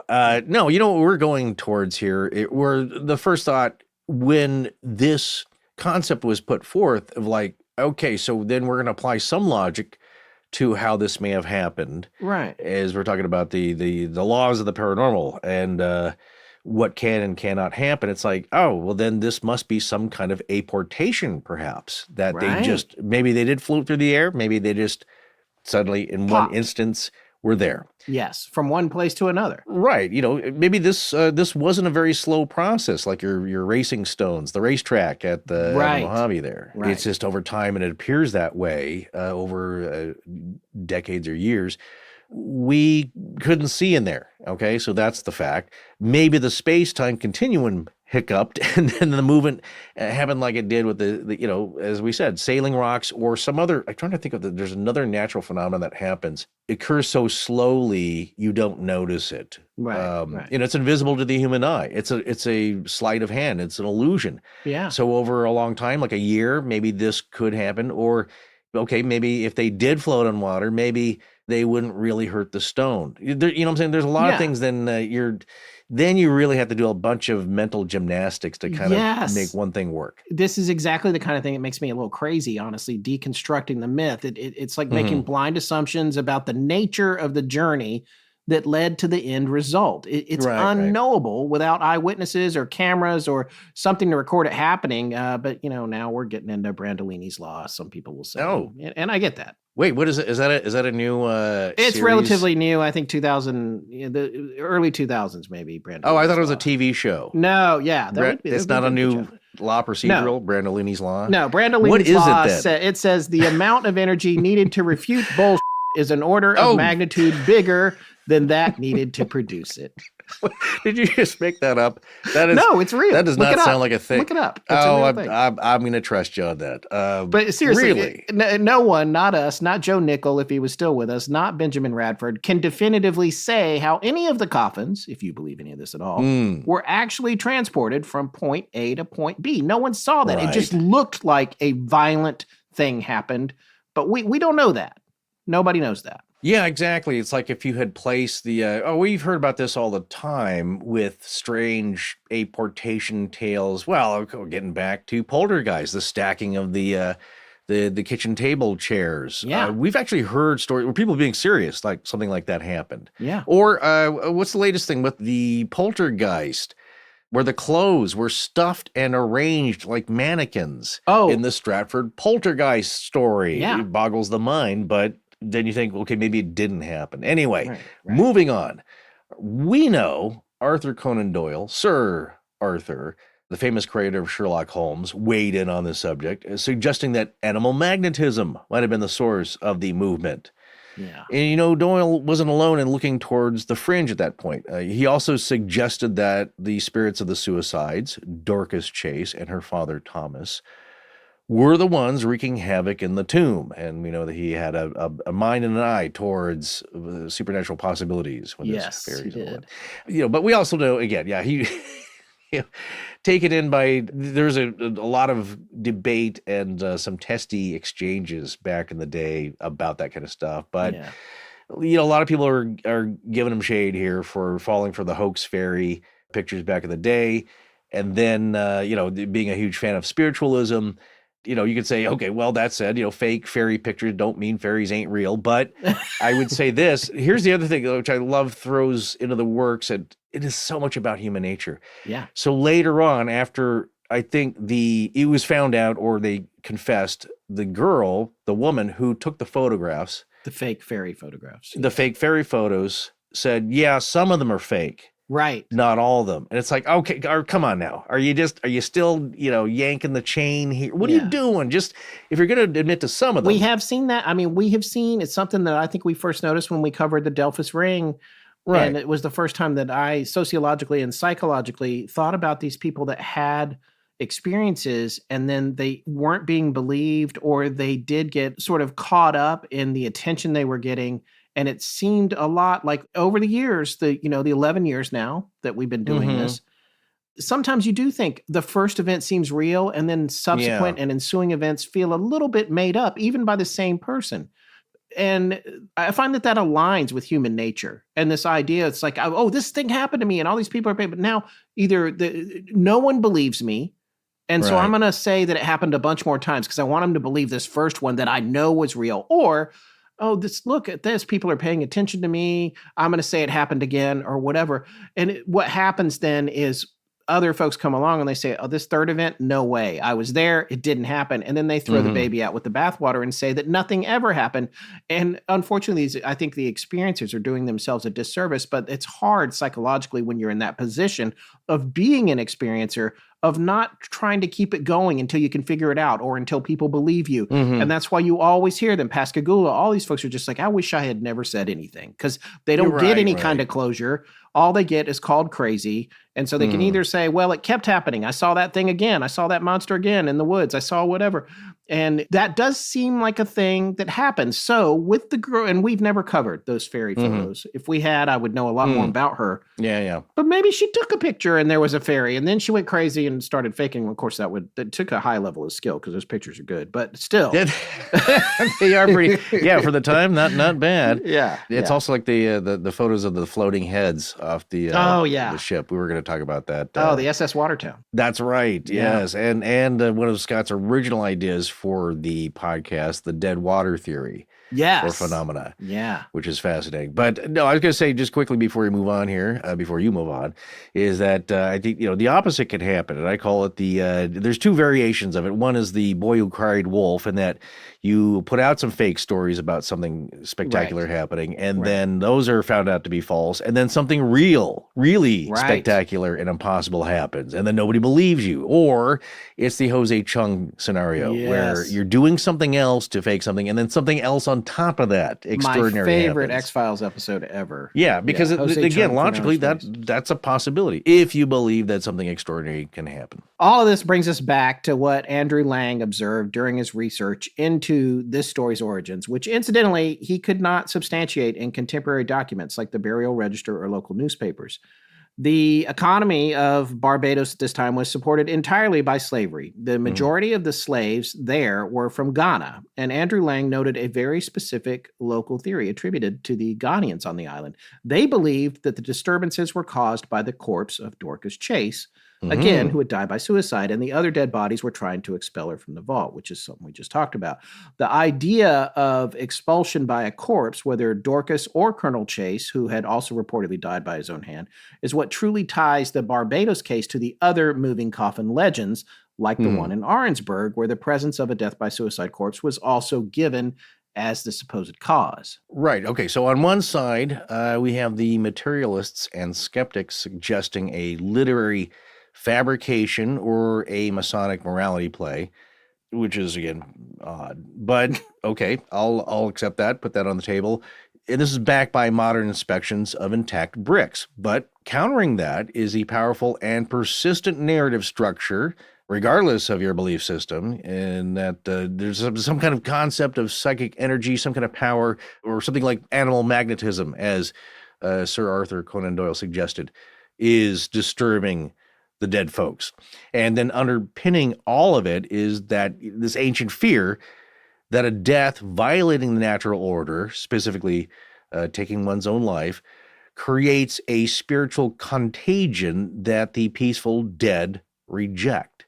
So there's something that, again, that's very biblical, you could say, or it goes against a lot of religions, that it's still a big no-no, and then you end up in some kind of purgatory or limbo, right? Where you're just you're bouncing around.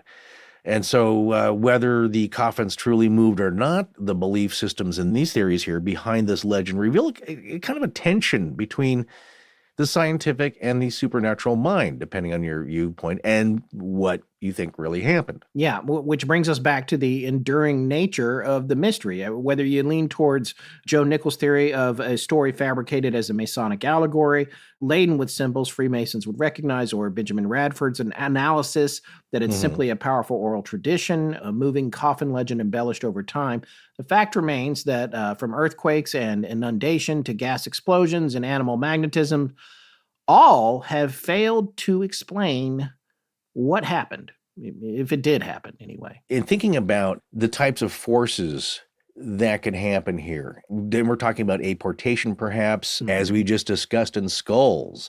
Yeah. You have an unwanted, almost like a cursed kind of thing with human remains. In that something, if you're talking about the taking of your own life theory, and that's disrupted the supernatural order or the rules of the underworld, and it's a big faux pas no-no, then there is rebellion against that, rejection, and some kind of, actually what we're talking about here is a lot of psychic force, if you're going to go that route, to move these heavy objects. So it's a lot of energy, it's a lot of power. And does that fit within the usual things that are by human spirits or not? And then you can really parse that out if you're way into the woo.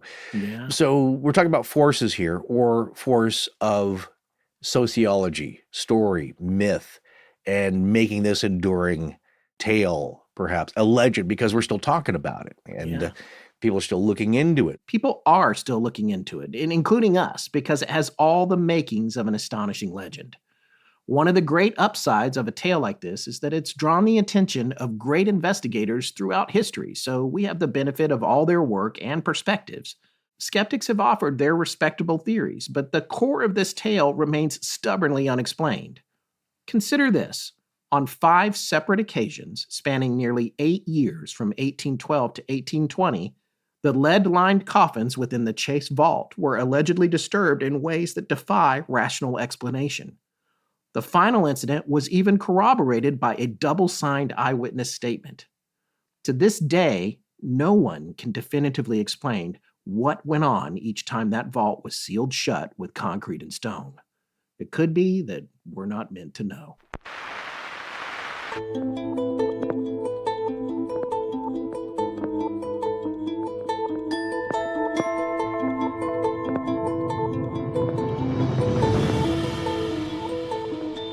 That's going to wrap up episode 318 of Astonishing Legends. Stay tuned after the credits to hear some local folklore from Barbados that Forrest scraped together. It's really cool stuff, and it's going to be after the closing credits.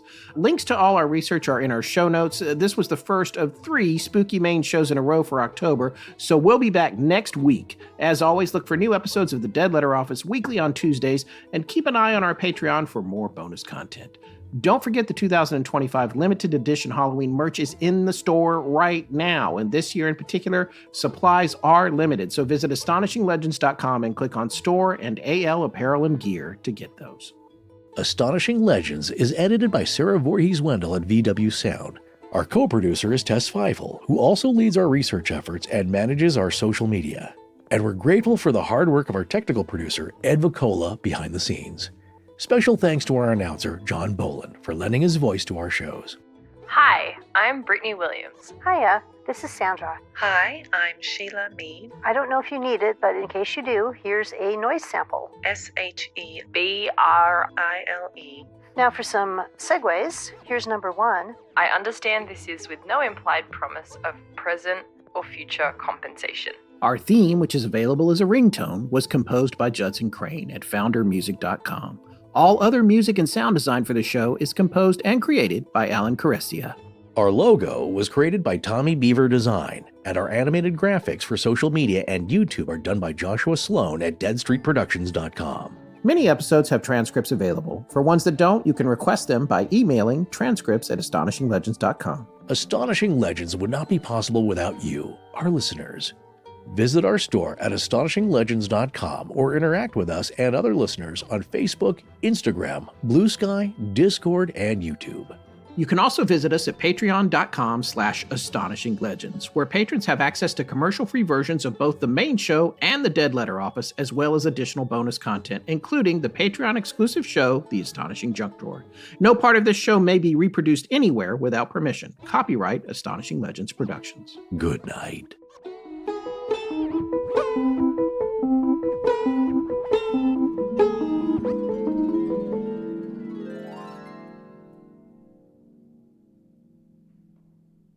We cherish local legends and how local viewpoints paint these pictures because, hey, in many ways, these stories are flavored by the culture that they exist in.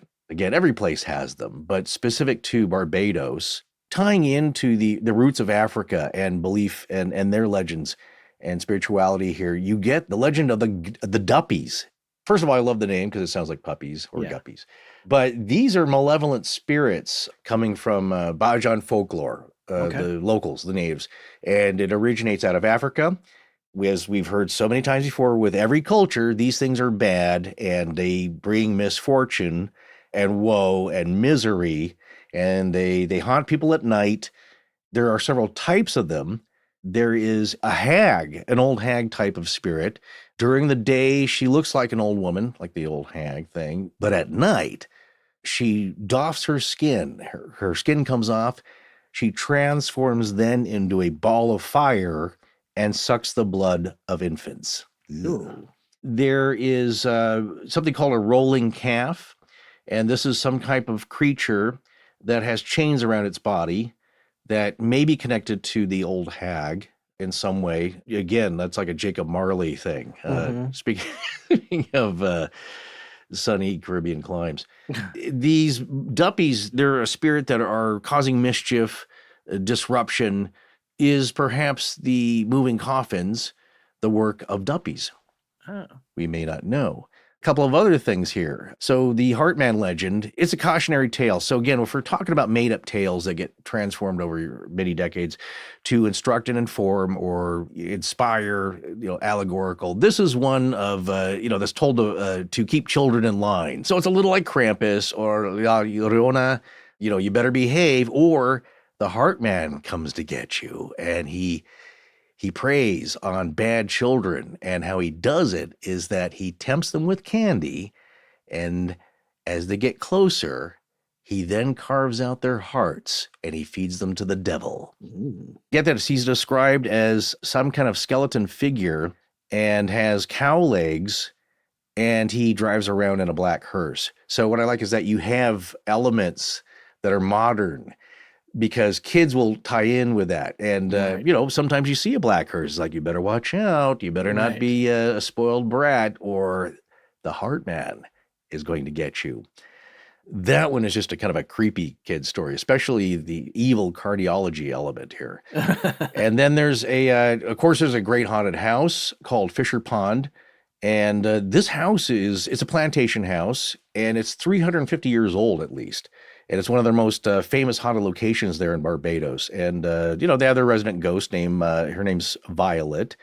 She is thought to have drowned in a nearby pond, and she haunts the mansion here, the plantation house. So, but people visit that, and they get spooked, and they get haunted. And you and I, one day, Scott, should visit the Chase Vault and go have a fish fry afterwards. I'm super in. Let's do it.